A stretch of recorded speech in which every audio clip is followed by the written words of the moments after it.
TaiRox CRM and Collections Send Invoices program provides a flexible replacement for Sage 300 programs that send AR invoices and OE invoices to customers.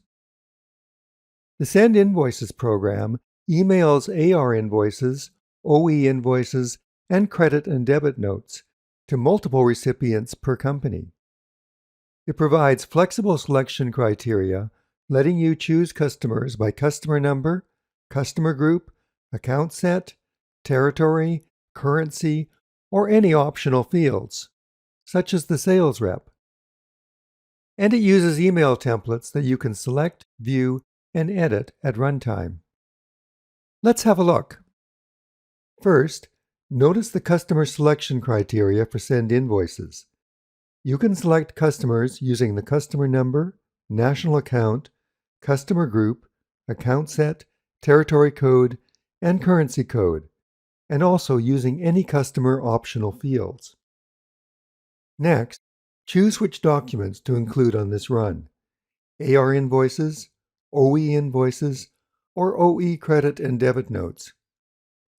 The program also sends invoices and credit notes created by Service Manager, a Technisoft product that integrates with Sage 300.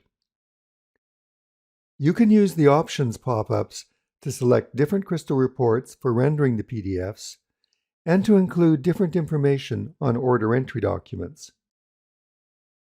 Enter the email subject and message, or choose a template for the email. You can use a different email template for each group of invoices that you send out, and you can edit any of the email fields. When ready, click the Send button. Click the Log button when processing is complete to see a record of all sent emails. Want to see the sent emails and invoices? Open a company record and click the Communications tab to see a list of communications with the company. Open a communication and click the View Email button to see the email and all attachments. For more information on CRM and collections, please visit the TaiRox website at www.tairox.com or email us at info@tairox.com.